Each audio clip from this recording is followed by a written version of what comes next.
This is Caneel Joyce. I'm your host. Welcome back to Aloud. Today we are talking about one of the most commonly experienced ways to suffer that I have ever come across in all of my coaching work, and it is something called the imposter syndrome.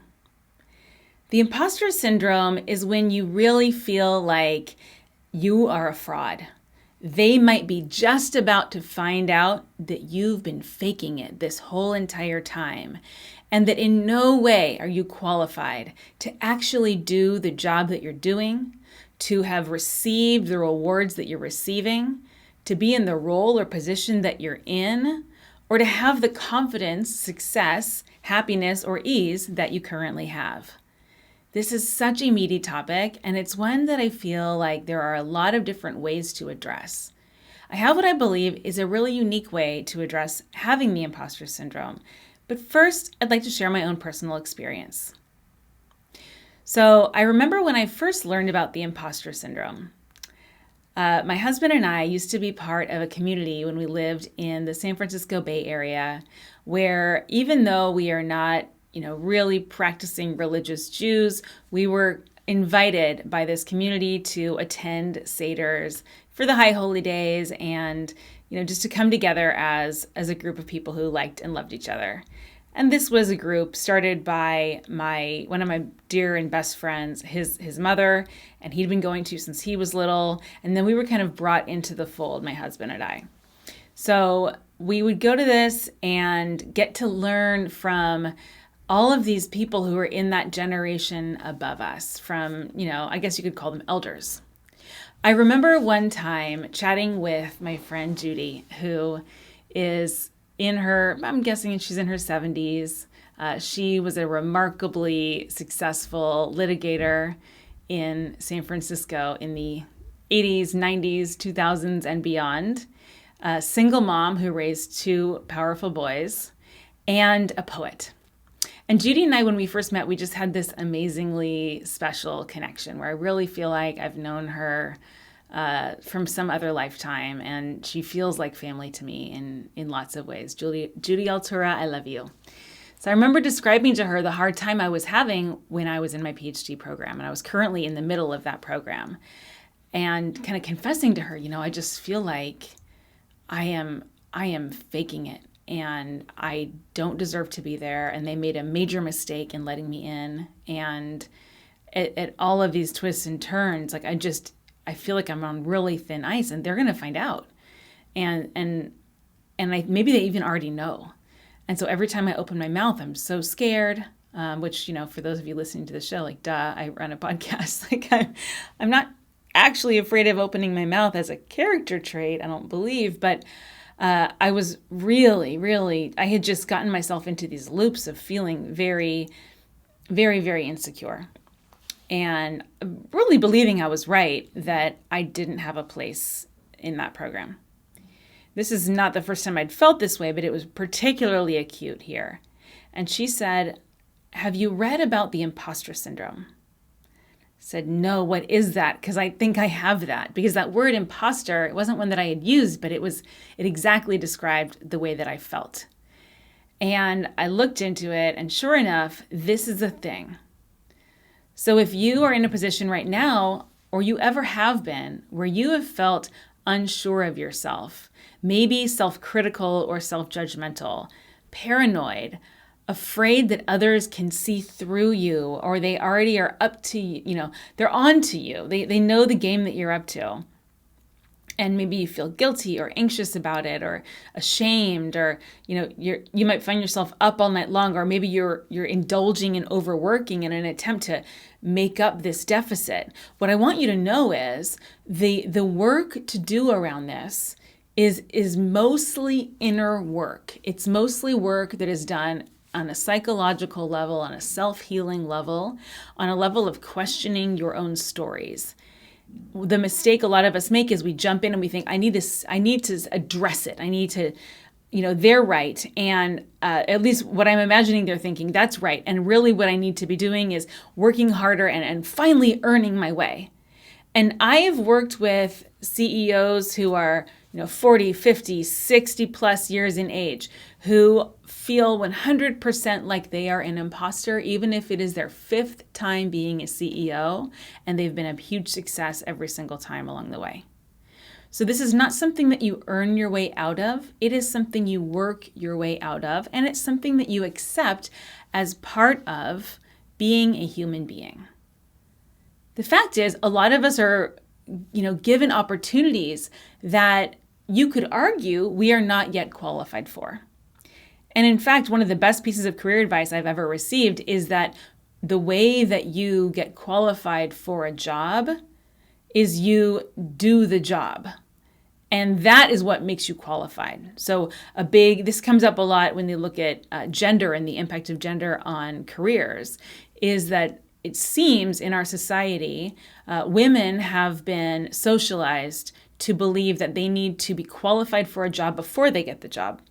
And so they're constantly kind of holding themselves back to qualify themselves in order to learn and deserve that job, because the worst possible thing that could ever happen is that they have a job they don't deserve. Oh my gosh, that would just be terrible. And they would definitely be found out and someone would point it out.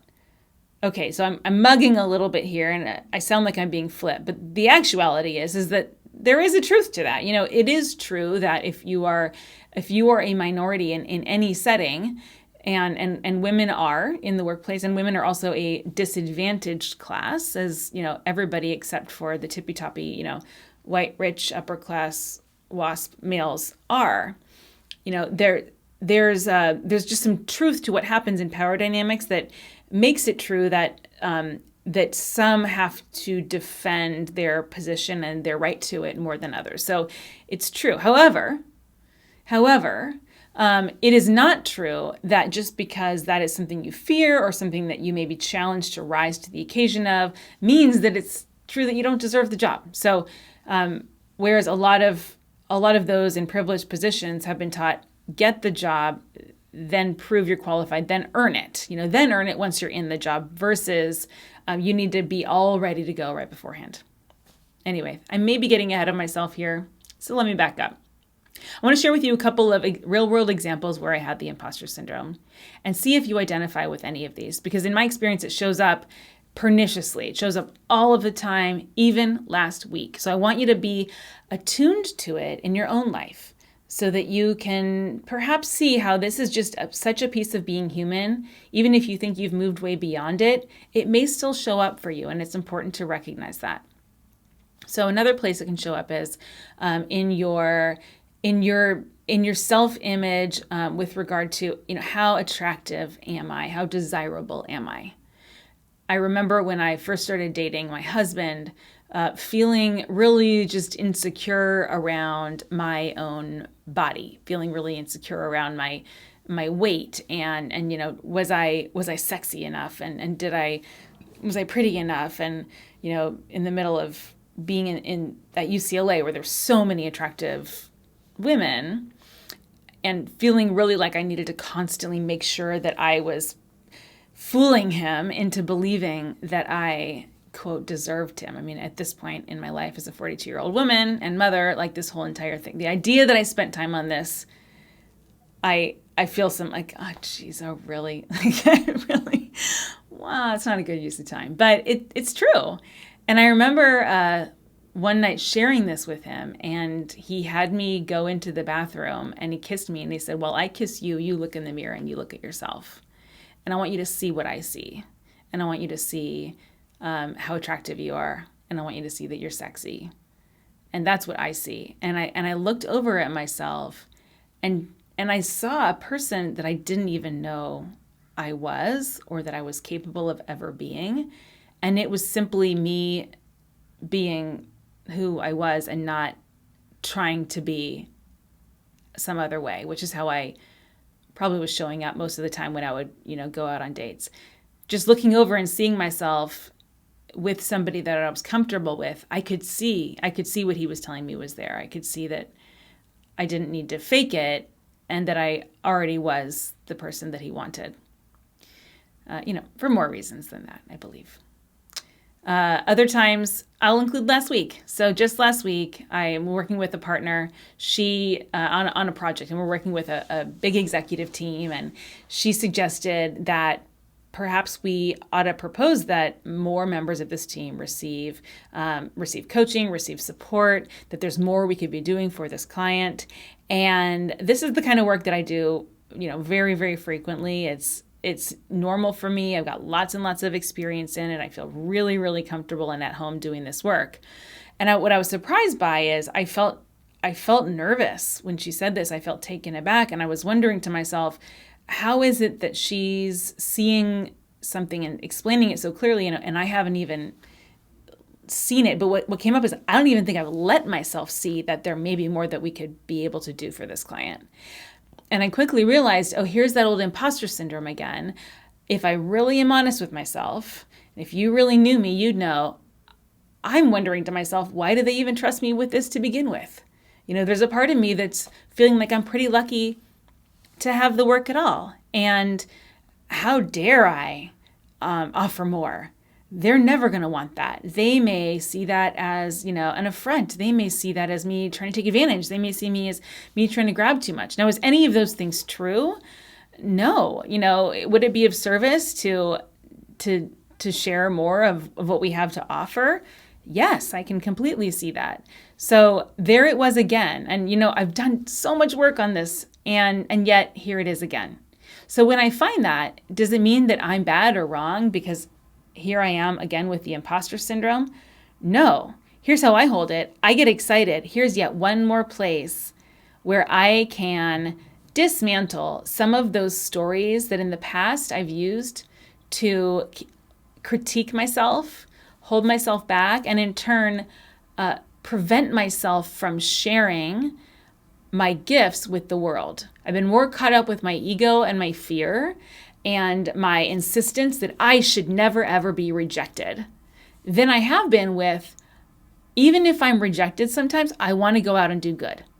And my commitment right now is, even though I might be rejected sometimes, I want to go out and do good. Sometimes I may not think that I am capable of it. I may not think that I'm worthy of it. I may not think that you will accept it or enjoy it or embrace it or want to pay for it or want to pay what I'm going to charge.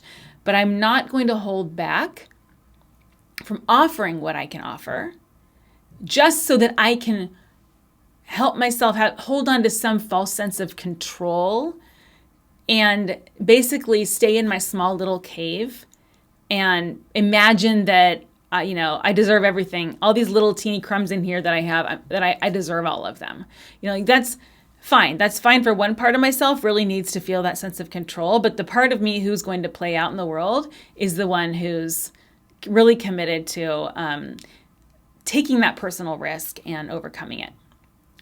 So this imposter syndrome, it shows up in all different places. It shows up in your motherhood, your breastfeeding. It shows up, in your sex life. It shows up in your romantic life. It shows up with your parents. Am I really a grown-up still? I'm 42. Am I really a grown-up, or am I pretending to be a grown-up?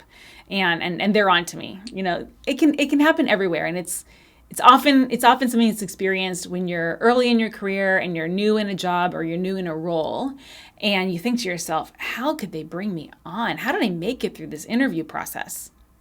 So I want to share with you, if this is something that you've been experiencing, a couple of ways to think about it, look at it, and work with it so that you can leverage the imposter syndrome to skyrocket yourself to the kind of life that you are wanting to live. So there are a lot of theories around the imposter syndrome, and one of them is that the imposter syndrome is one of the stories that our inner critic tells us. So we all have this inner critic. It's part of actually being a healthy human. Is we've got this one who sits and watches us and looks for what could be done better. But we let the voice of that critic get pretty villainish sometimes and make us really, really wrong and maybe even bad as humans. And we can let it run away with itself if we don't question it. So if the imposter syndrome is just one of the many forms that the inner critic shows up with, it's the same approach as always. We listen. What's the story that you're telling me? Or what's the story I'm telling myself? And would I be willing to experience that the opposite of that story is at least as true as my story itself? So let's say that the inner critic or the imposter syndrome story is, I don't deserve this new job. What would be an opposite of that? It might be, I do deserve this new job. It might be, everybody deserves this job. This is not a hard job. It might be, this job doesn't deserve me. It might be, there's no such thing as deserving a job. It might be, I deserve the job 3 levels ahead of this job. It might be, I deserved this job 5 years ago. There's lots of different, potential opposites of that story. And any of them, you could argue, are at least as true. If you really try them on for size, you could argue they're at least as true as the story that I don't deserve the job. So that's a way that we can work with it. I've also been told that affirmations are really, really helpful, and they actually do work. I have found that in my own life to be true. I don't tend to do affirmations terribly often, not for any particular reason, aside from perhaps my inner critic tells me you're being really cheesy and new age and 90s, and stop that, which is also not true. But yeah, so affirmations really do work. It is helpful to say, I deserve it, I deserve it. The only case where it's not helpful to say, I deserve it, is if your inner critic's voice gets louder, and every time you say, I deserve it, your inner critic is jumping in and saying, no, you don't. And here's why. So affirmations may or may not work for you, and I think you can give them a try and find out.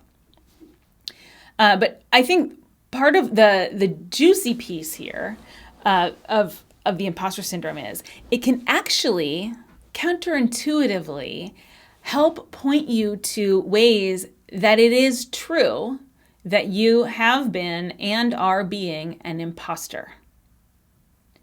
So let's just assume that it is true and you've been an imposter. And this is actually how I work with imposter syndrome personally. At that point, the question becomes, how is it true that I've been pretending? I've been wearing a disguise or a mask. I've been trying to pull the wool over everyone's eyes and manipulate or deceive. Now that sounds all very, very sinister. Take it with a massive grain of salt. This is a fun kind of comic book kind of an exercise where we're going to put on the hat of a detective and just actually hunt in a way that has no ego attachment to it. Just like, cool. How is it true that I've actually been an imposter? Because I'd like to know. Presumably the reason you care if you're an imposter in the first place is because you would like to be authentic. You'd like to not be manipulative, not be deceiving. You'd like to be truthful. You'd like to know that you deserve what you have. So that's kind of where I'm coming from here. It's not that you're bad. It's that I know that what you want is to be authentic. And so let's discover how the imposter syndrome can lead us to that path of greater authenticity and honesty. So if I test out this framework, I can put on my detective's hat and I can say, how's it true that I've been pretending? And now I can look back. I can see I've been trying to make everyone and myself believe that I am, say, better at math than I actually feel like I really am. And if I look at that, I notice I've got stories that it's really bad not to be good at math. I remember this happened when I was interviewing for my last actual full-time, employment executive job. I was a head of growth at a venture-backed technology company in Silicon Valley. And I remember going through the interview process and, at that level, the interviews typically are many-day affairs and you meet back to back with each and every one of the leadership team and you're very thoroughly vetted in a variety of different ways. And I remember being interviewed by the CTO who asked me about my strength in statistics. And at this point, guys, I had a PhD from Berkeley. I had taken probably, 8 PhD level statistics classes from one of the best universities in the world. And I actually used statistics every single day.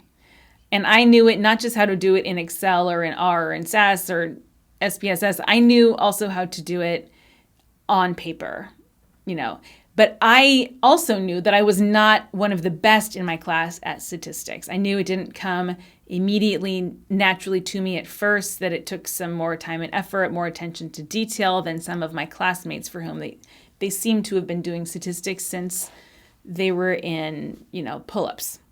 So I felt insecure about it. And I remember giving him this massive disclosure that, okay, I definitely, I know how to interpret and run a multivariate analysis. However, I'm not as strong in nested analyses or panel analyses, or, I started getting extremely esoteric and thinking that this was a really, really important disclosure because he must be asking me about that level of depth in mastery of statistics.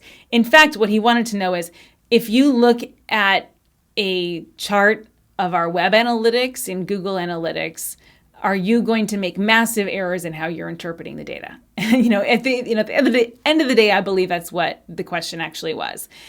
And the answer was, oh, dude, I got that covered. That's no problem at all. But I had really convinced myself that I must have faked my way to even getting this interview. And I was immediately really, really scared, which was a cool insight, right? So with my detective hat, I can say, oh, I realize I have been a little bit, every time this topic of me running the analytics team of this company, every time that comes up, I've been feeling a little insecure, and my response to that insecurity has been, I'm going to button myself up and fake it till I make it and act like I really know what I'm doing because I'm terrified that you'll find out. I'm pretty sure this means I'm not going to get the job. I'm pretty sure it means I don't deserve the job, but it would be awful if you knew. And I found out that there was that level of, and it was so subtle, you guys. It was so unintentional, this unintentional pretending that I'd been doing that was not only consuming some of my non-conscious brain space, it was consuming some of my energy, and it was also bringing me out of presence. So whenever it would come up, I was no longer fully present and engaging in an authentic, unthreatening way with anybody I was interacting with. And instead, there was this bolstering and shielding I was doing around myself to protect myself from the pain and fear that it might be true that I don't deserve it. So this detective work of how is it true that I am being an imposter, that led me to this realization of I've been acting like I know what I'm doing, and in fact it's not true, and I'm somewhat insecure. Why is that useful? Here's why. When I can go in and I can say, actually, there's still so much I'm learning. And if I'm honest, some of it, I don't think I want to spend the time to learn it. Some of it, I actually would like some support in doing it. Some of it, I just prefer that up front, here's what I believe I am capable of, here's what I'm not capable of. And let's just have an agreement coming into this that if that's okay with you, then we move forward.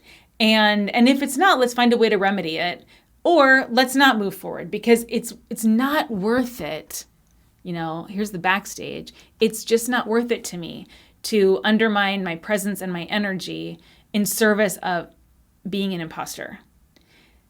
This is borne out to be a really good strategy for me in so many ways. It has helped me to bring more support into my life. It's helped me to staff my teams in a way that's actually a good representation of what is needed.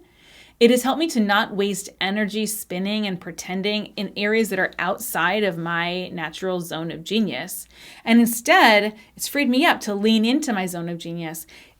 I can say, do I actually even have a whole body yes for doing that thing that I'm pretending that I want to do? And I find out often, no, I don't.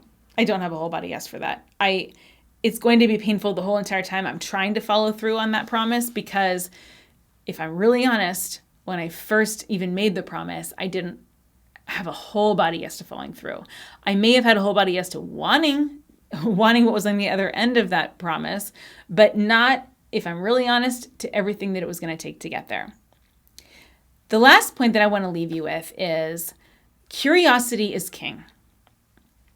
With the imposter syndrome, it's often, it comes bundled. And again, I do believe there's a gender dynamic to this where women are, these days more likely to experience it than men, although both definitely experience it. I can assure you of that.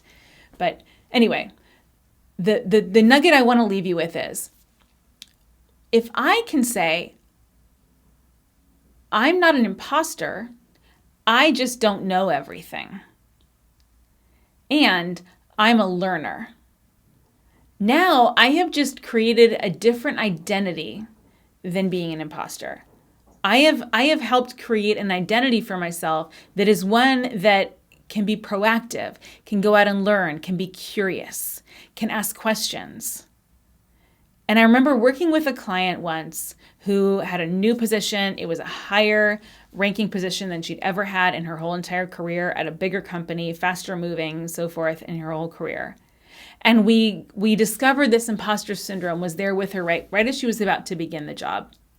And she was giving herself a lot of homework. I need to go and prepare, and I need to read this, and I need to, have answers to these questions. I need to go and talk to all these people before I begin, and better make sure I'm ready. And it was creating a lot of stress, and we could both feel that it was going to be much more challenging for her to enter that first day on a strong foot in terms of her presence and the kind of vibe that she put out into the company. If she was going in with this much insecurity and stress and feeling like she needed to overwork in order to just be prepared to show up. So what we decided to do was lean into I don't know and embrace that she could be the world's best question asker. She could make it her job that every day, especially in those first few weeks when honestly you have all the permission in the world to come in, and that what she was going to bring into every room was curiosity.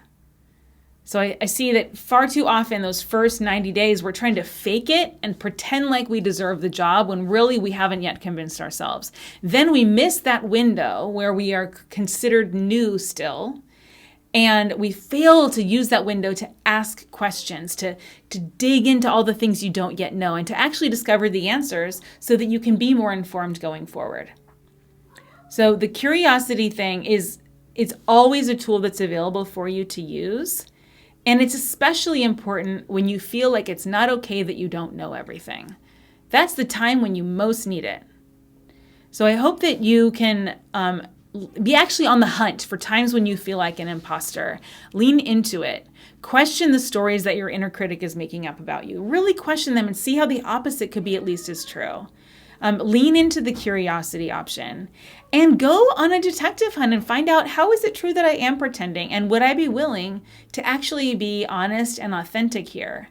And if I've got negative judgments about the person I am as negative and authentic, guess what I'm going to do? I'm going to go and I'm going to question those stories too.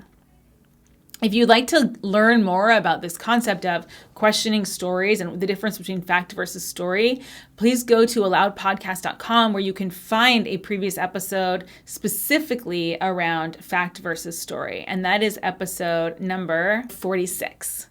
So go back and check out that episode. And if you'd like to learn more about imposter syndrome, please reach out to me. I have some ideas in the back of my head about maybe offering a workshop around this at some point.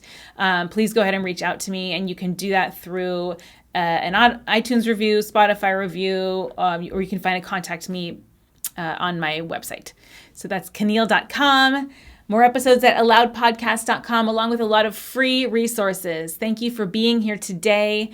You are not faking it. You truly have given yourself the gift of investing in your own personal growth as a soul and a leader and a human being. And I really appreciate you being here for yourself and for everybody that you impact in the world. Be safe, be well, be fearless. See you next time.